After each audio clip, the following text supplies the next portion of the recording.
Thanksgiving morning arrived with that particular Kansas chill, the kind that slipped past the seams of your coat and settled into your bones like it had a right to be there.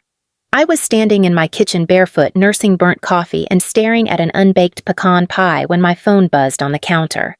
It was a notification from Camilla. Subject: Hey. Did you approve this? Attached was a screenshot of our company dashboard. My company. There in the back-end access log of Branched Design Co. was a new user profile, Colton Bellamy, CEO designate. I blinked. The phone didn't. The words stayed put. For a few seconds I just stood there letting the silence in my kitchen expand around me. The oven clicked the pie crust still raw on the counter. My name is Arden Bellamy. I'm 35 years old, single by choice, childless by peace, and the founder of a sustainable furniture company I built from nothing but salvaged wood and stubbornness. I spent 10 years turning it into something that mattered, starting with one workbench, one repurposed cabinet, and one exhausted woman sleeping under blueprints in an unheated warehouse. No investors, no inheritance, no backup plan. And I sure as hell didn't authorize a CEO designate. I called Camilla. She picked up before the second ring. I just saw it pop up in the system, she said, already bracing. Logged from your dad's IP address. Drexler must have had the access code somehow. You want me to remove it? I didn't answer right away. I was staring out the window at the trees beyond the fence line. Bare, honest trees. They didn't pretend to be anything but stripped down this time of year. No, I said finally. Leave it. Let them think it worked. Camilla hesitated. Arden, are you sure? I'm sure. I set the phone down, walked back to the pie, and began lining it with pecans, slow and precise. If they wanted to come for something I built, they'd have to learn I don't panic. I document. By 2:00 p.m., I was parked in front of my parents' two-story colonial in Brookside. Their lawn was trimmed with symmetrical hedges, the porch already pre-lit with white garland. My brother's SUV, oversized and overcompensating, was angled across the driveway like a proclamation. Dinner was exactly what I expected. Turkey, cranberry. My mother's harvest centerpiece placed like a crown between salt shakers shaped like pilgrims. And Colton, charming as ever, wearing a cashmere sweater and the smug calm of someone who always believed the universe would eventually pivot back to him. He was mid-story about some networking opportunity at a hotel bar when my father cut in. So Arden, he said, not bothering to meet my eyes. Your mother and I were thinking it's probably time to give Colton a real shot. With the business. I didn't look up from my plate. I kept slicing into the turkey as if that sentence hadn't just lit a match under the table. He's got good instincts, my mother added quickly. And the timing's perfect now that you're expanding. Maybe you could train him up slowly. Co-direct the next phase. He needs this more than you. There it was. 5 words. He needs this more than you. Not, you've built something incredible. Not, we're proud of you. Just a reminder that my labor was theirs to redistribute. That because I'd chosen not to marry, not to give them grandkids, not to tie my identity to a man or a mortgage, I was now the flexible one, the reasonable one, the one whose achievements were transferable. Colton smiled at me across the table. He didn't say thank you. He didn't have to. I set my fork down, gently folded my napkin, and gave a nod I'd perfected over the years. That slow, measured, non-reactive nod women learn to survive family dinners without flipping the table. No one noticed that I hadn't said yes. No one asked if I would. They just moved on. Lauren, the cousin who taught yoga in Denver, was talking about her new dog. My mother asked Colton if he'd be willing to fix the outdoor lights before the evening ended. My father poured another round of wine like the room wasn't tilting on its axis. I kept my hands folded in my lap, calm and still. My heartbeat was steady, but a strange warmth bloomed behind my ribs. Not anger clarity. The kind that makes cold air feel sharp in your lungs. The kind you only get after enough years of being underestimated until one day you realize underestimation is its own kind of freedom. They thought they could name my successor, but they'd forgotten the most important part. You can't inherit something that was never yours to begin with. Not the company, not the name, and definitely not me. So I smiled back at Colton and said nothing, for now. The first desk was a mess. The wood was warped in 3 places, one drawer stuck, and a split ran straight through the right leg like a fracture in bone. I found it leaning against a chain-link fence behind an abandoned post office with a faded sticky note taped to the top that read, "Free." Termites. But I knew oak when I saw it, and beneath the grime and weather damage it had good bones. I sanded it by hand for 2 straight weekends. I didn't have a belt sander, then just a block of cork wrapped in paper, my fingers raw, my arms sore. I spent every night curled up on a fold-out cot in the back of the rented garage I called a studio. No heating, no insulation. The floor smelled like machine oil and mildew. Mice lived in the rafters. I didn't care. That desk sold for $275 at a weekend flea market. A couple from St. Louis bought it and asked if I had more pieces. I didn't, but I told them to come back next month and I didn't miss a single market after that. That was the beginning of Branch Design Co. No investors, no business school, no strategic planning retreats. Just me, a few hand tools, and a vision that didn't make sense to anyone except me turning discarded wood into something people wanted to keep. My parents didn't come to the flea market. I invited them once. My mom said it was a little too rustic. My dad said he didn't want to breathe in varnish fumes all Saturday. They told me to look into city planning jobs or maybe become a design consultant, something with health benefits and a 401k. When I signed my first contract with a boutique hotel chain in Colorado, 12 rooms full furnishings, I called to tell them. My dad congratulated me and asked if I was still driving the old truck. My mom reminded me not to get too comfortable with being self-employed. They didn't see the nights I dragged 100-pound headboards through back alleys because I couldn't afford a delivery crew. They didn't see the invoices I filed at 2 a.m. Or the time I drove to Tulsa and back in a single day to pick up vintage brass hardware from an estate auction. Colton never asked about the business.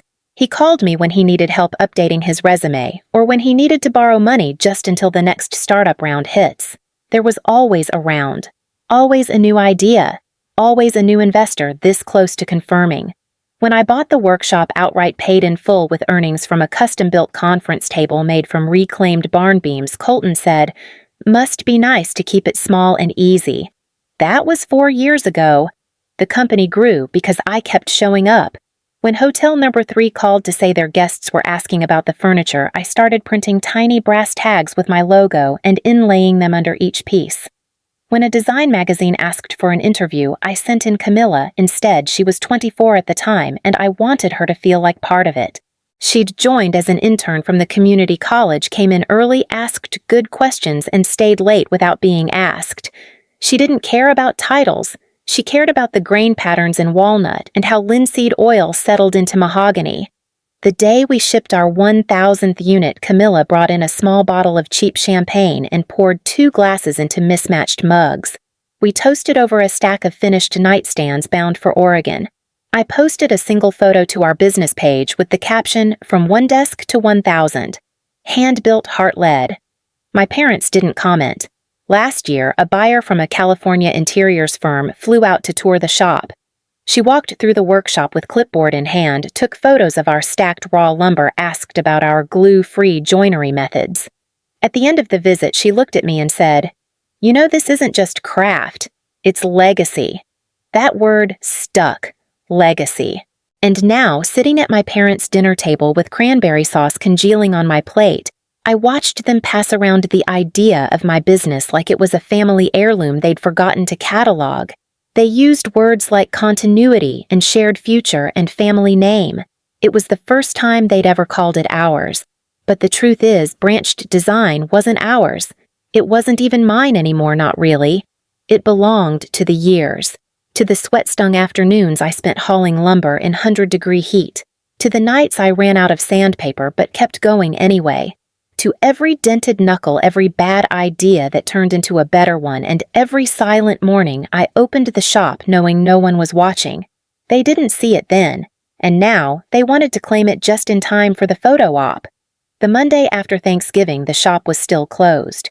I left the sign on the door flipped to back in a bit, though I had no intention of opening. I sat upstairs in my small office with its uneven floors and mismatched chairs, every piece a salvage story, and waited for Camilla and Wes. The morning light spilled through the window in quiet stripes.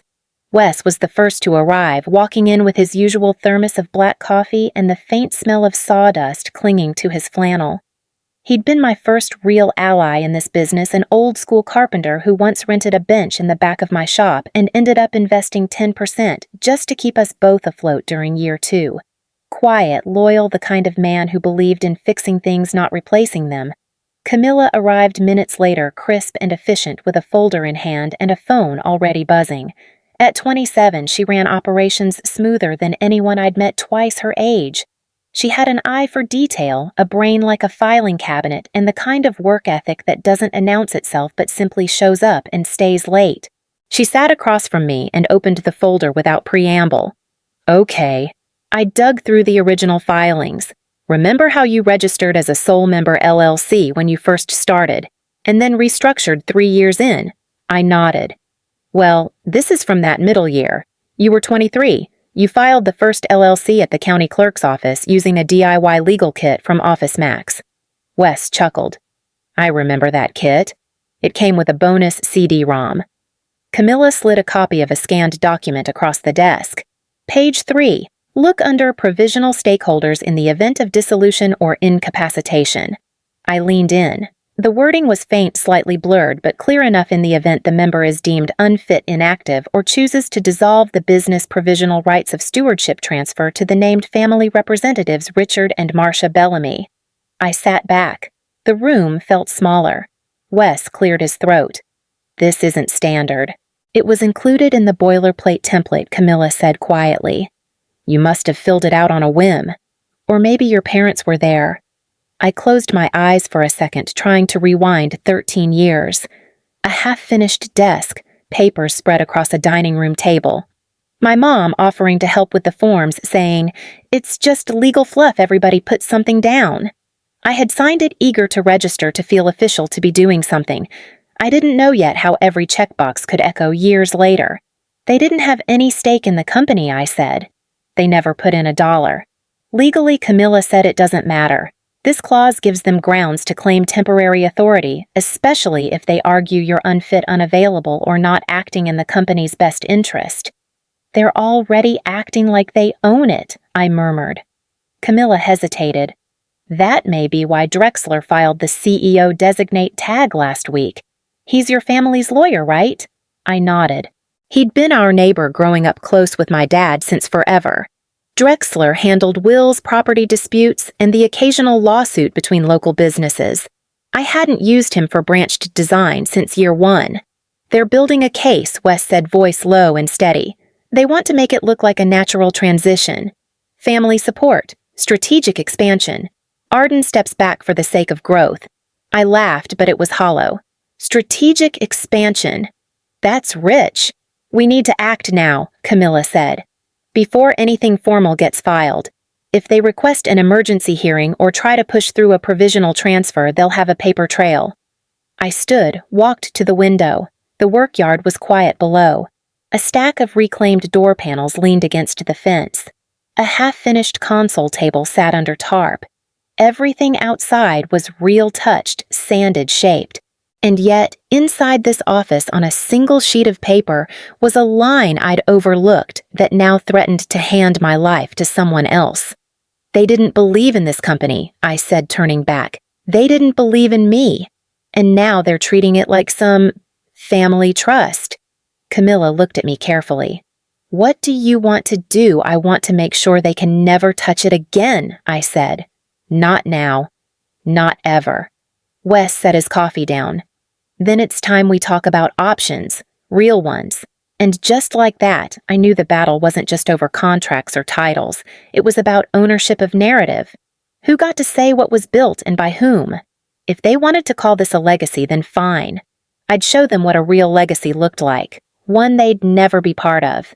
It started with a phone call from my mother delivered in that overly gentle tone she used when she wanted something to feel casual, but wasn't. Just dinner, she said. We thought it'd be nice to talk everything through, clear the air, no pressure. Your father wants to explain a few things. Colton will be there too. She paused, then added, Oh, and Mr. Drexler might stop by, just to help clarify the legal side. She said clarify like it was a recipe note. Add a pinch of legality. Stir until smooth. I almost declined. I should have, but something in me curiosity maybe told me to go, to see what play they thought they were running. The house smelled like garlic bread and store-bought lasagna when I walked in. Marcia was lighting candles at the table like we were hosting diplomats. Colton was already at the head of the table, swirling a glass of red wine, dressed like he was auditioning for a tech startup commercial.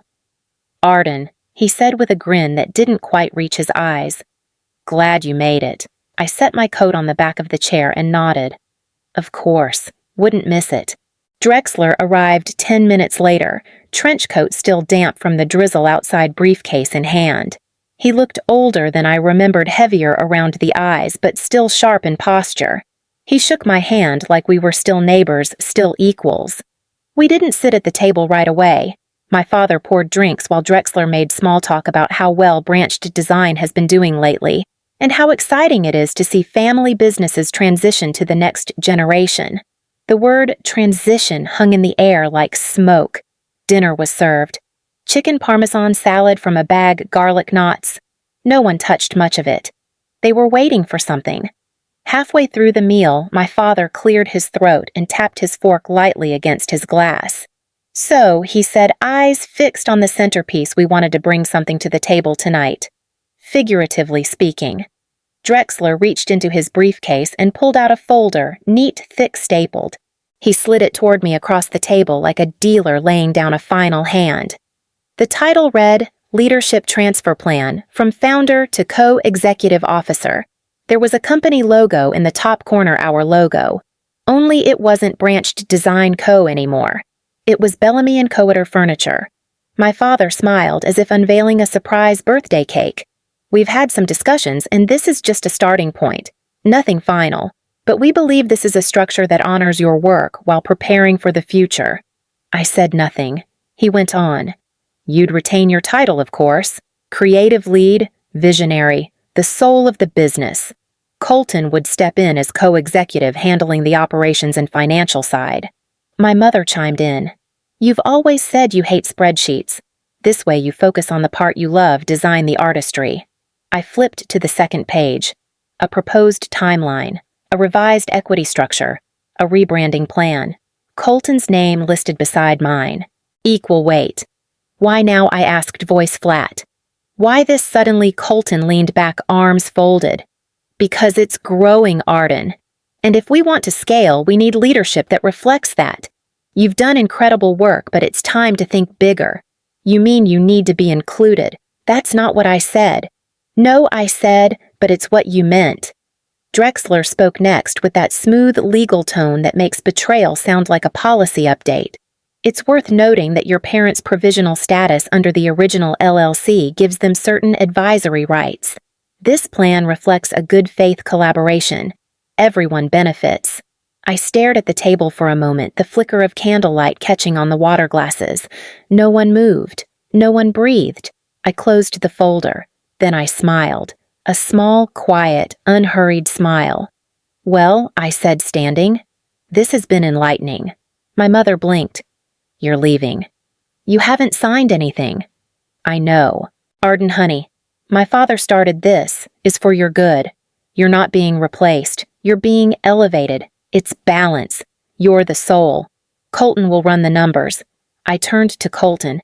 "You couldn't run a dog walking app without losing clients and stealing the leash." His smile vanished. I picked up the folder, held it between two fingers, and dropped it gently into the breadbasket. "You spent a decade ignoring what I built. Now you want to put your name on it. You want to own something you never even visited. This isn't a legacy handoff. This is a hijacking." Wes's voice echoed in my memory. "They're building a case." "Not anymore." "I'm not signing," I said, "and I'm not coming back to dinner if this is what you serve." No one stopped me when I walked out, not even Drexler. Outside, the air was cool and sharp. I didn't rush. I didn't cry. I just walked slow and steady past the hedges and the porch and the mailbox that still had our last name carved into it. They wanted me to stay at the table and surrender, but I knew better. Sometimes the only way to win is to stop playing the game. The shop was dark when I got back, save for the amber light over the back stairwell. I didn't turn on the main fixtures, just slipped out of my coat, kicked off my boots, and padded across the floor in silence. The air inside carried its usual scent: wood shavings, tongue oil, the faint trace of lemon polish from Camila's obsessive morning routines. Comforting. Familiar. Mine. I didn't head upstairs right away. I walked through the workshop instead, dragging my fingers along the edge of the long assembly table where we'd finished that walnut sideboard last week. It was still there, wrapped in brown paper, ready to be shipped to Austin. A gift for someone else's home, built with care in one no one tried to understand. I sat on the stool near the back wall, the old one with the uneven legs that I never bothered to fix. My body was humming with frustration, but my mind felt oddly clear, the kind of clarity that only shows up when you've stopped hoping people will change. The trap dinner had worked, not in the way they planned, of course. I wasn't handing over anything, but they'd made one thing perfectly clear. This wasn't about misunderstanding or miscommunication. It was about power, rewriting history, claiming what they never touched, never earned. I leaned forward, stretching my legs, and my foot caught on something. The floorboard beneath the stool shifted slightly, just enough to make me pause. I pressed my toe against it again. A soft give. The board creaked. Curious, I stood and knelt beside it, prying at the edge with my hands. Years of wear had loosened the nails, and with a gentle tug, the panel popped free, revealing a shallow cavity beneath.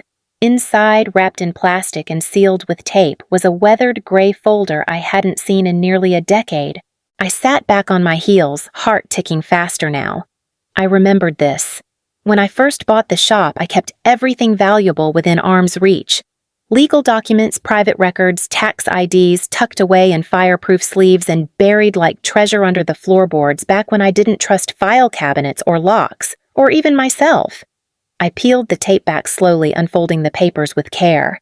The first document was the investor agreement with Wes Clear and Clean, outlining our early split of 90-10 ownership. My signature, his, witnessed by a neutral notary, filed 3 weeks before I finalized the LLC. The dates were crucial. Next came the itemized record of my personal asset savings tool inventory, antique collections, even the receipts from when I bought the first lot of reclaimed lumber from a salvage yard in Nebraska. It was all here, handwritten and later notarized, with every purchase separated from company accounts. I'd forgotten how meticulous I was in those early years, how protective. At the very back was a letter from my accountant, Esther Lynn, retired, now confirming the legal distinction between my intellectual property and any future brand structures. My name was listed as the sole rights holder for all Original Designs trade names and artistic work produced under Branched Design Co. I exhaled slowly. They couldn't touch it.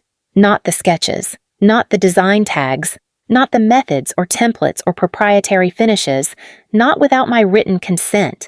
Their little leadership plan had swagger, but it had no legal spine. I stood and glanced around the shop. Everything in here, every table, every joint, every beveled drawer and mortise cut was built on that buried truth. I kept my foundation clean, quiet, separated from the noise, from them. All Colton had was a title typed into a website and a family convinced that birth order trumped sweat equity. But I had paper. I had timestamps. And now I had the resolve to use them. The next day, I'd call Wes. We'd begin dissolving the LLC, start clean, new name, new registration, same soul. Because the cracks in the floor had revealed something they never saw, something they couldn't take. I didn't just build furniture. I built boundaries. There was no announcement, no dramatic email blast or sudden change in signage. Just a quiet Wednesday morning where I unlocked the door to the shop like any other day and walked in with a thermos of coffee and a folder full of plans no one else had seen yet. Wes met me upstairs an hour later, his boots tracking sawdust across the old rug in my office. He carried a manila envelope and an expression that said he'd already thought through the next 10 steps. That was the thing about Wes. He never panicked, never rushed. He just showed up ready. "You sure about this?" he asked, though we both knew the answer. I nodded. Let's build something they don't see coming. We got to work. By noon, we'd filed the dissolution papers for Branched Design Co. Wes had already contacted a lawyer he trusted, someone outside Kansas City, someone with no connections to Drexler or my family. I didn't ask many questions. I didn't need to. The new entity was registered under the name Forge Leaf Group LLC, a holding company with a layered structure that legally separated all physical and intellectual property from anything tied to my old registration. The name came from a piece of ironwork I'd found in a shuttered blacksmith's barn years ago. A single curled leaf forged into the side of a gate. Strong, intentional, quietly beautiful. Under Forge Leaf, we began transferring the workshop lease, the equipment inventory, the vendor accounts, even the digital domains. Everything I had once listed under Branched Design now fell under a new umbrella, restructured, renamed, redefined. Camilla handled the back end. She created clean records, reissued passwords, shifted every invoice. No one outside our inner circle noticed. Orders kept coming. Shipments went out. Social media stayed still, calm, unbothered. The branding wouldn't change overnight, and that was the point. This wasn't an explosion. It was erosion. Silent, steady, complete. We refiled the trademarks, too. My old sketches, everything from the signature dovetail coffee table to the mid-century ash bench, were now logged under my name, not the company. That had always been the legal truth, but now it was airtight. Confirmed. Insulated. Colton didn't know. My parents didn't know. Drexler certainly didn't know. And I didn't tell them. There was no fight to start. No flames to fan. People expect confrontation when you resist control. They don't expect silence. They don't expect you to disappear while they're still monologuing. Wes looked over the final confirmation that Friday. "Congratulations," he said simply. "You just ghosted your own company." I smiled. I didn't ghost it. I reclaimed it. That night, I sat alone in the workshop long after the lights had been turned off upstairs. I watched the outline of the machines against the back wall, listened to the soft hum of the heater cycling on. Every sound felt earned.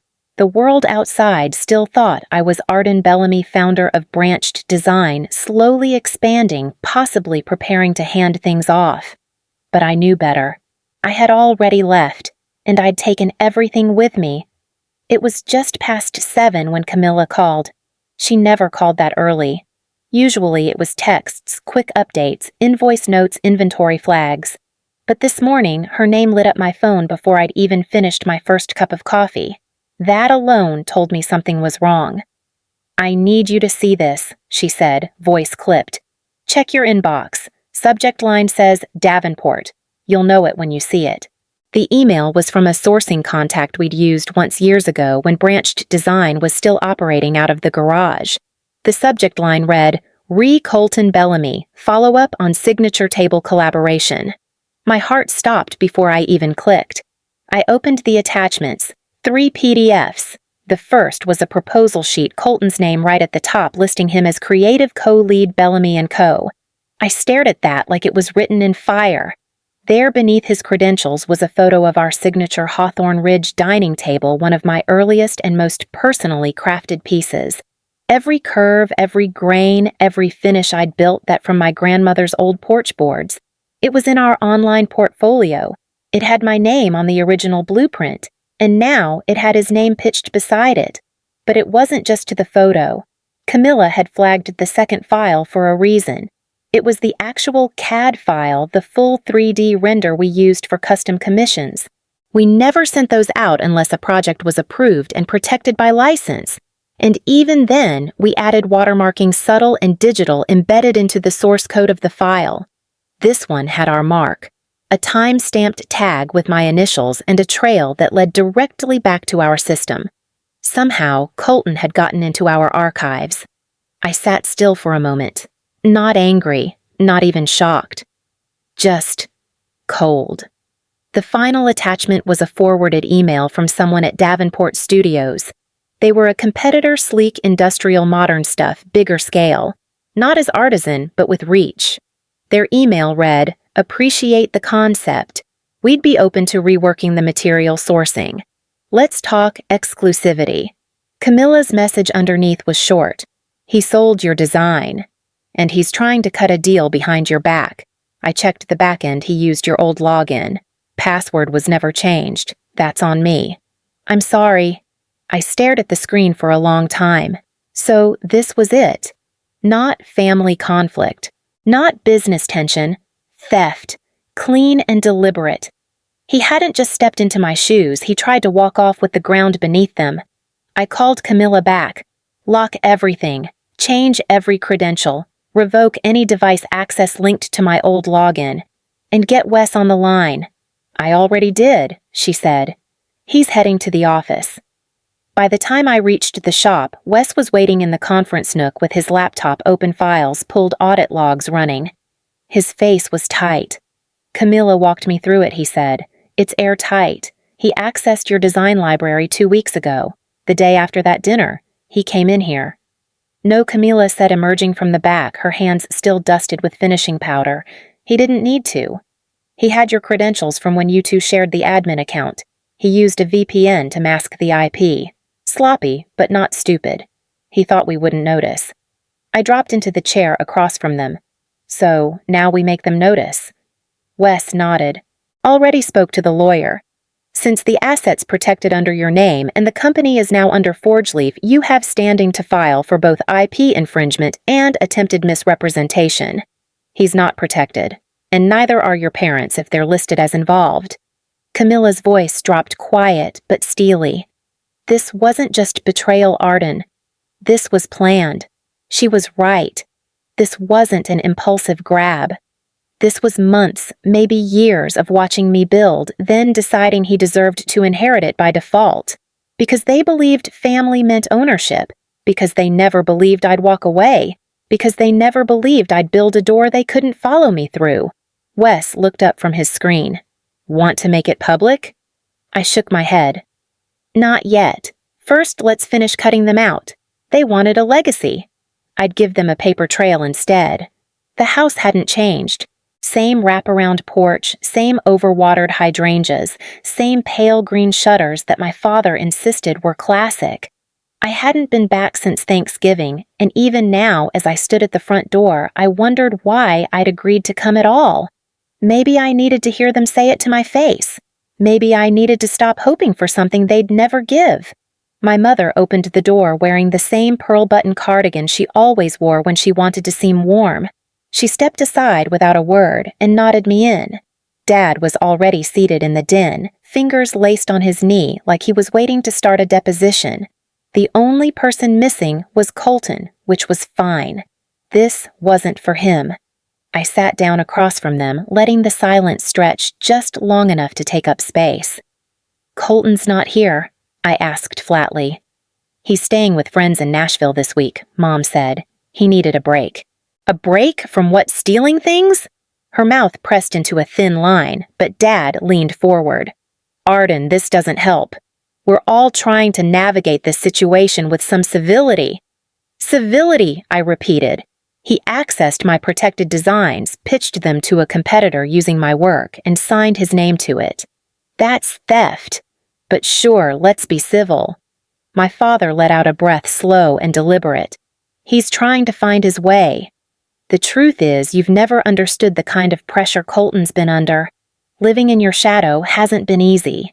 I stared at him. Living in my shadow. He's never stepped out of your spotlight long enough to know what a shadow is. My mother folded her hands tightly. Arden, he didn't grow up with your drive. You were always focused, determined. He's not built like that. He struggles. He's entitled, I interrupted. He's entitled because you made him that way. Because every time he failed, you covered it. You made excuses, blamed bad timing, blamed the market, blamed his friends, his bosses, his stress. And now, when he crosses the line with something that could land him in real legal trouble, you're still covering for him. He's your brother, Mom snapped. We're a family. No, I said, my voice calm but hard. We're not. We're a hierarchy. And he's the one you always protect. I built something from nothing. I stayed up nights sanding reclaimed wood in an unheated garage. I took risks you never saw. I failed too. But I didn't ask anyone to clean it up for me. My father stood slowly as if trying to reassert control. You're being dramatic. No, I said, standing too. I'm being done. I reached into my coat pocket and pulled out the small keyring I'd carried since I was 16, the spare set to this house. I placed it on the edge of the mantel without ceremony. I don't need access to this anymore, I said. I'm not coming back here. My mother rose halfway out of her chair, voice faltering. Arden, don't do this. We can fix this. We can talk to Colton. You already did, I said, cutting her off. You fixed it by pretending it didn't happen. That's always been your idea of love denial dressed up as protection. I don't need that kind of love. I needed respect. And now I just need distance. I walked to the door. Neither of them followed. When I stepped outside, the sky was the color of slate, heavy with unshed rain. I didn't feel lighter. I didn't feel triumphant. But I felt clear. They had drawn the lines.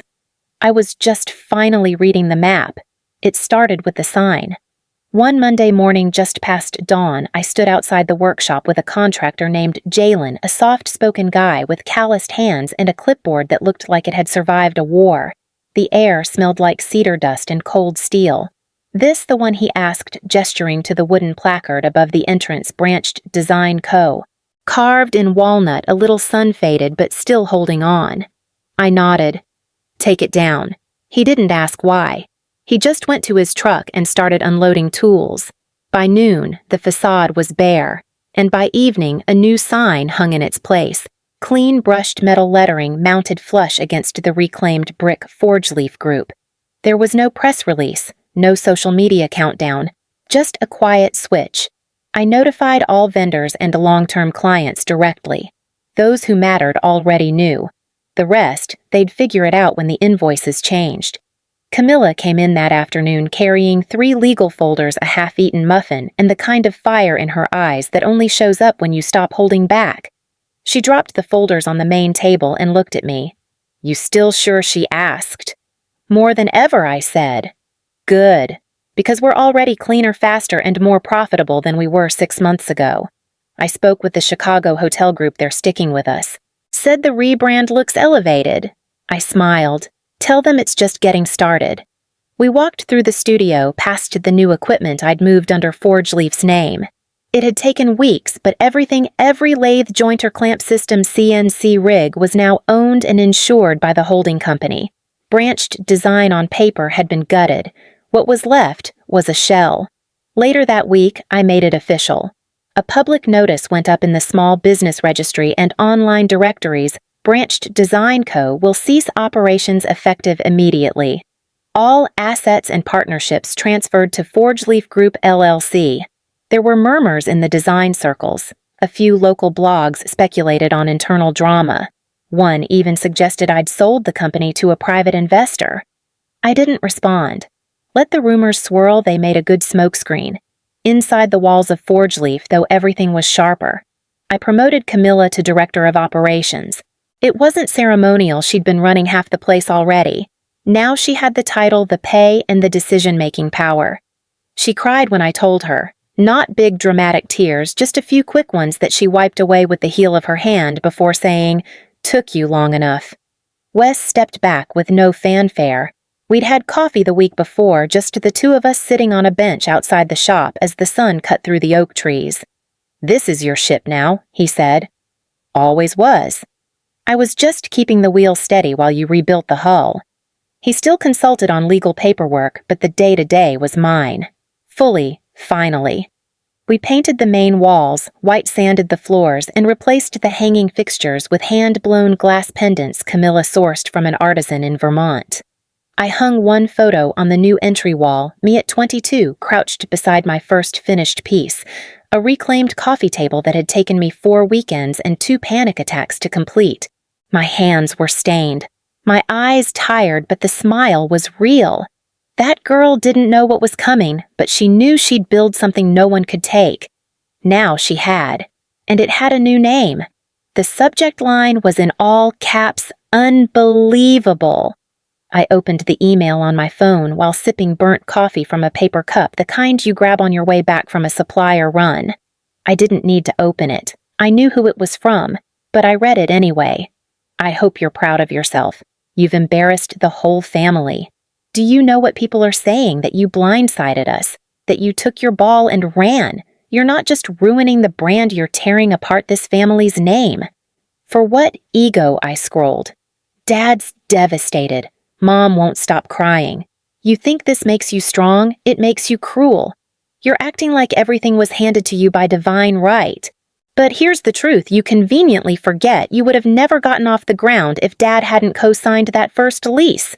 You owe us, Arden. You owe the family. This company, whatever name it has now, was built with our help, whether you admit it or not. No signature. No Best Colton. Just a name on the sender line and a trail of resentment wrapped in entitlement. I stared at the message for a few seconds, rereading the word "ow" like it was trying to disguise itself. That lease. It was a cosign on a 6-month sublet with peeling linoleum and a leaky ceiling. I paid every cent, fixed every leak, built every table. And now, years later, he was calling it a debt. Camilla was sketching something across the shop floor when she glanced up and caught the look on my face. Colton, I said. He's throwing a tantrum via Outlook. She snorted. Of course he is. They always get loud when they lose access. I could have ignored it. I almost did. But something about the tone, like he was still convinced I needed permission, made me stop. I opened a new draft and typed 3 lines. Simple. Unapologetic. You didn't build it, you don't own it, and you're not invited back. I hit send. No fluff. No explanation. No need. This wasn't a sibling squabble anymore. It wasn't about bruised egos or holiday dinners or whose turn it was to carry the family name. This was about boundaries, and legacy, and the right to define what you built with your own hands. I placed my phone face down and walked back toward the design table. Camilla didn't ask what I said. She didn't have to. We had new orders to prepare, and no time left for ghosts. The smell of sawdust and citrus oil filled the studio long before the first guests arrived. Camilla had insisted we use real wood shavings instead of scented candles. Let them smell what building something feels like, she'd said with a wink. I didn't argue. She was right. We'd cleared the central workspace for folding chairs, leaving the workbenches along the edges, stocked with clamps, chisels, and sketches taped to clipboards. The walls were clean, save for a mural one of our interns had painted a ring of hands, all different skin tones fitting together around a single carved leaf. By 6 o'clock, the room was full. We had high schoolers from the local charter school, mostly juniors and seniors, wide-eyed and twitchy. 2 veterans from the county vocational program shook hands with everyone who walked in. There were also a handful of local artisans I knew by name, people who'd spent decades making beauty from scrap and silence. I stood in the back, arms folded, while Camilla stepped up to the front. She didn't need a mic. Her voice had that kind of gravity that made people lean in. Welcome to Forge Leaf, she said. This isn't a showroom. It's not a branding space. This is where things get made with splinters, sweat, and a little stubborn hope. There was a low ripple of laughter. She smiled, then nodded toward the front table where a simple slab of oak rested on 2 sawhorses. This piece started as discarded floorboards from an old post office. Someone else thought it was done, but someone else saw potential. That's the story we live by here. She paused. Some of you know Arden Bellamy, some of you don't. But what you need to know is that none of this was inherited. None of this was gifted. This was built over years in pieces with mistakes and with moments that made us rethink everything. That's what this workshop is about, not perfection, but process. The room was silent. Even the teenagers had stopped whispering. I felt something then, something low in my chest, just beneath the ribs. Not pride exactly, more like recognition of who I'd been and who I wasn't anymore. I used to walk into rooms like this hoping someone would notice me, hoping someone would validate the bruises, the risk, the sheer volume of work it took to build from nothing. Now, I didn't need the nod. I had the floor, even if I'd handed the mic to someone else. A girl in the second row raised her hand. She looked no older than 17 with ink-stained fingers and a sketchbook covered in band stickers. How do you know when your work is good enough to show? She asked. Camilla didn't look at me. She looked at the girl. You don't, she said. You just show it anyway. That's how you find out. The girl nodded, biting her lip like she was filing that sentence into her bones. I watched from the back as they broke into small groups gathering around tables with reclaimed wood scraps, sanding blocks, and glue clamps. One of the veterans had taken 2 students under his wing, showing them how to find the grain direction before making a cut. I didn't need to lead today. That was the point. I'd built a business. Then I built a company. But now, I was building something else. A space. A place where nobody had to justify why they were there. A place where names on deeds didn't matter as much as hands on the work. Camilla passed me on her way to the side room. They're asking if you'll speak next time, she said under her breath. Will I? She shrugged. You don't have to. But I think they'd listen. I smiled, looking back at the circle of students measuring, sanding, laughing. The oak piece in the center glowed under the soft pendant lights. I think I'd like that, I said. Next time. Because I wasn't hiding anymore, and I didn't need permission to speak. The article ran on a Tuesday morning.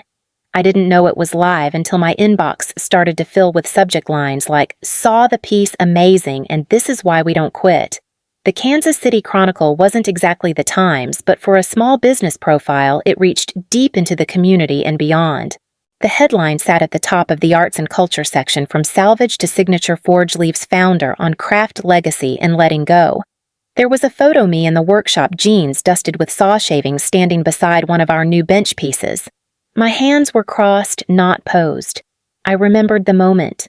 The photographer had asked if I wanted to move somewhere with better light, and I'd said, no, this is what it looks like when you build for real. The writer Leah Marino had come by the shop 3 weeks prior. She didn't ask about the drama, not directly. She asked about process, about materials, about why I preferred rough-sawn white oak to cherry. But she knew. Everyone did. The shifts, the rebrand, the quiet but public transformation, it was all there between the lines. The article didn't name Colton or my parents, but it didn't have to. Some legacies are passed down. Others are built from the ground up, plank by plank, without applause. Arden Bellamy's journey from flea market woodworker to founder of Forge Leaf Group is a blueprint in persistence and a quiet rebuke to the idea that success must be shared with those who didn't show up to earn it. It was the line that stuck with people. It was the line they quoted in emails and DMs on sticky notes left in our mailbox. Camilla taped it to the inside of the office cabinet. I didn't ask her to take it down. My parents saw it. I knew they did. Mom subscribed to the Chronicle's print edition, had since I was in high school. She clipped recipes and letters to the editor. She would have opened to the art section with her morning tea. Dad scrolled headlines religiously. Even if someone else hadn't sent them the link, they wouldn't have missed it. But they didn't call. No email, no text. Not even the courtesy thumbs-up reaction from Mom's usually overly polite emoji catalog. Just silence. For a second, just a flicker, I thought about reaching out first. About sending the article with a simple, "Hope you're well." But the thought passed. I didn't need closure that performed itself through obligation. They knew. That was enough. 2 days later, I got a message from someone I hadn't heard from in years. Marin Bellamy, my cousin.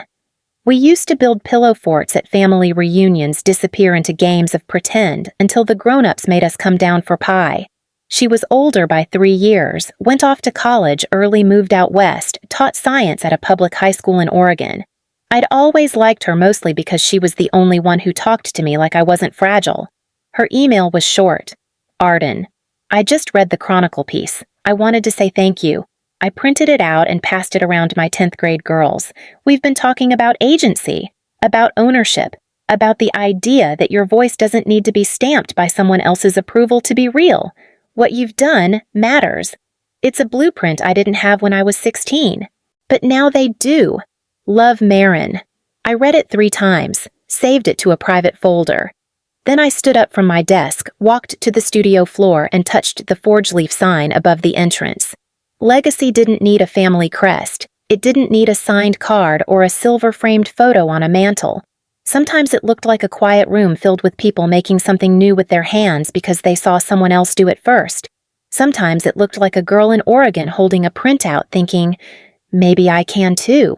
It was a Thursday afternoon mid-autumn, the kind of day where the wind smells faintly of rust and dried leaves and the light hits everything at a slant that makes even a parking lot look cinematic. Camilla was inside finalizing invoices. I was oiling the edge of a cedar slab by the loading dock when I saw the car. A black sedan, still polished even with the dust.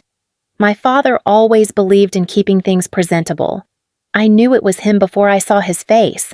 The way the driver's door cracked open, measured, not rushed. The slow rise of a figure in a charcoal jacket, creased slacks hands tucked behind his back like he was inspecting a fence line. Richard Bellamy hadn't changed much. His hair had grayed more true. The lines on his jaw were deeper, but the posture was the same.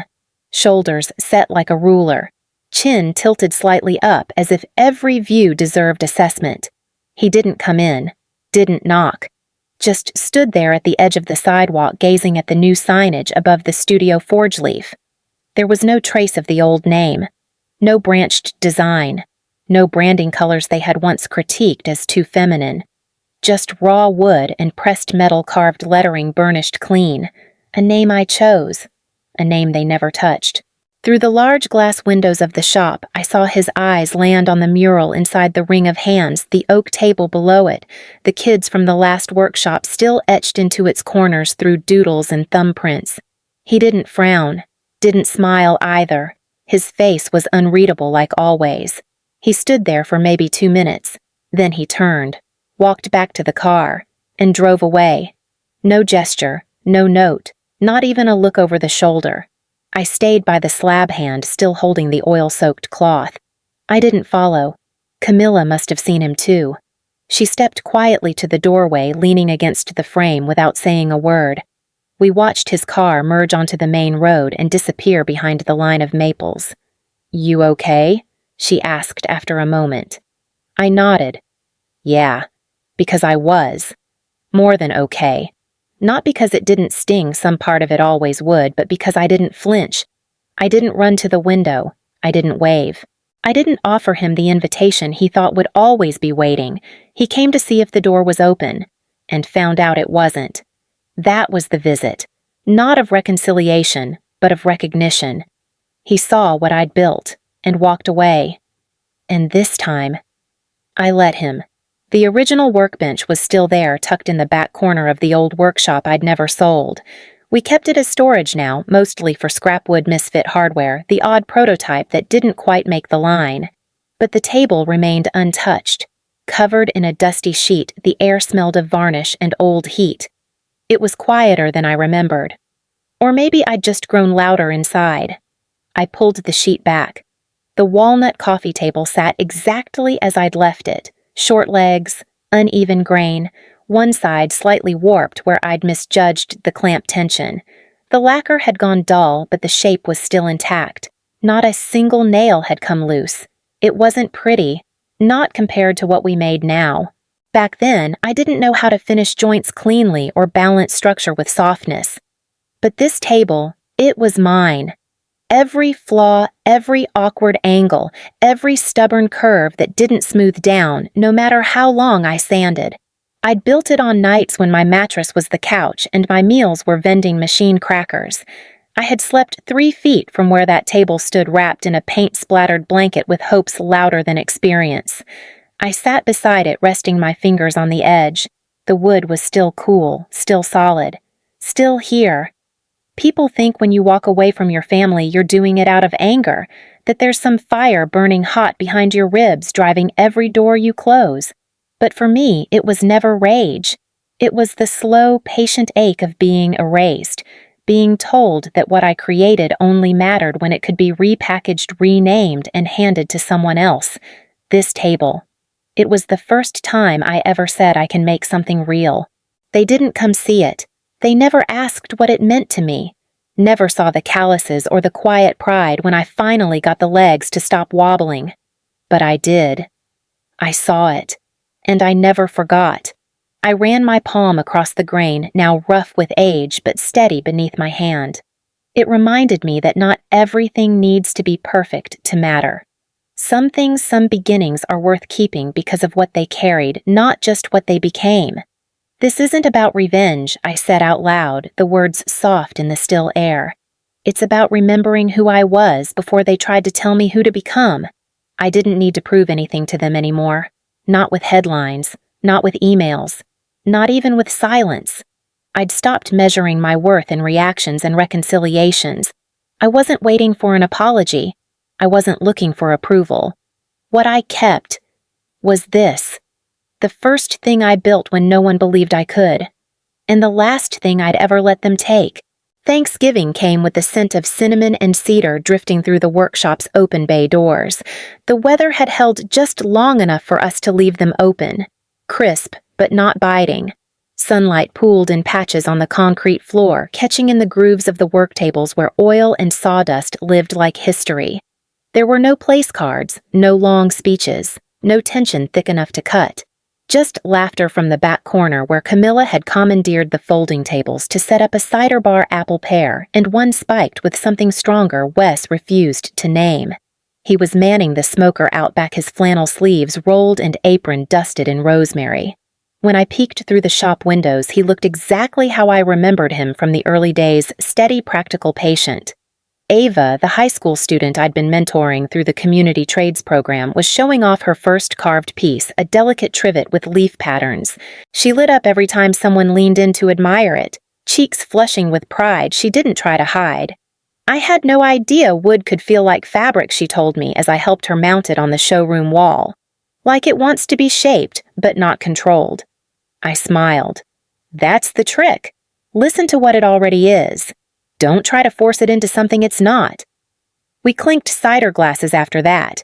Someone played music soft folky, the kind that makes you nod along without realizing, and someone else lit candles in repurposed jars that used to hold varnish. The long table was mismatched wood samples from past projects, sawhorses for legs, reclaimed oak slats joined together with brass brackets. It wasn't polished, but it was real. We passed dishes down with casual gratitude, no performance, no hierarchy. Camilla's stuffing recipe had 3 types of bread, and Wes's turkey was smoked to perfection. There was a pumpkin tart from a local baker and cider-soaked apples that Ava made and proudly declared didn't need sugar. At one point, someone raised a glass and said, "To the things we build when no one's watching." Everyone tapped glasses. No one asked for more. And I realized this was what legacy felt like. Not a last name, not a forced seat at someone else's table, not a chair held out for people who never showed up. It was here in the space I chose, among the people I invited. No drama, no fragile pride, no traditions that gaslighted the truth, just chosen family. And as the sun dipped behind the trees and the candlelight took over, I looked around the table at the laughter, the warmth, the gentle certainty that I had rebuilt more than just a business. I had rebuilt home. The morning after Thanksgiving was quiet in the way only earned peace can be. No hangover of regret. No voices echoing in my mind from a dinner where love had to be translated or rationed. Just the smell of sawdust in the air and the first frost settling over the rooftop of the studio, glittering like someone had sprinkled sugar across the shingles. I came in early before Camilla or Ava or Wes. Not for work, though there was always work to do, but for something more private. Something I hadn't fully realized until last night. This space no longer felt like protection. It felt like promise. The new carved sign had arrived that week. It was propped against the inside wall, waiting for someone to mount it. I hadn't looked at it properly since the design proofs too caught up in the relaunch chaos. Now alone, I knelt and unwrapped the canvas from its corners. The wood was dark chestnut, sanded to a soft sheen. The lettering was hand-chiseled, not laser-cut. I'd asked for that specifically, something human, imperfect, honest. Forge leaf, built, not handed down. I stood there a while, not moving, just letting the words settle. They had wanted a legacy built on transfer. Inheritance, bloodline, as if vision could be passed like china or a deed. as if I was just a vessel until they decided who was worthy. But what I'd built, what I'd reshaped, was never theirs to bestow. It was forged, bent through heat, refined through grit, molded by nights I didn't think I'd survive, by mornings I showed up anyway. They had asked me to hand it over. I chose to hand it forward. That's the difference. It wasn't revenge. Not really. Though I'd be lying if I said the silence from their side didn't sting some days. But this wasn't about getting even. It was about getting right. I mounted the sign myself, took my time aligning the screws, making sure each edge was flush. When I finished, I stepped back and breathed in the faint scent of oil rising from the wood. It felt final, not an ending, but a mark, a stake in the ground, a declaration. Wes arrived not long after, coffee in one hand, a small box of cinnamon rolls in the other. "You beat me to it," he said, nodding toward the sign. I needed to. He didn't press, just passed me a roll and leaned against the wall like we used to back when the studio was just a dream sketched in notebooks, and we were still arguing over whether to use reclaimed pine or white oak for the first batch of shelving units. Camilla pulled up 10 minutes later, her boots tapping purposefully across the concrete. "Looks good," she said, staring at the sign. "It says what needed saying." She smiled, then added quietly, "You didn't just rebuild the company, Arden. You rebuilt what it means to belong here." That caught something in my chest. Because it was true. We weren't just running a business anymore. We were creating a place where stories didn't have to be rewritten for comfort, where success wasn't gifted or guarded, but earned, then shared. Later that day, Ava brought in 2 friends from her school, curious, wide-eyed girls who looked around like they'd stepped into a world no one had told them they could enter.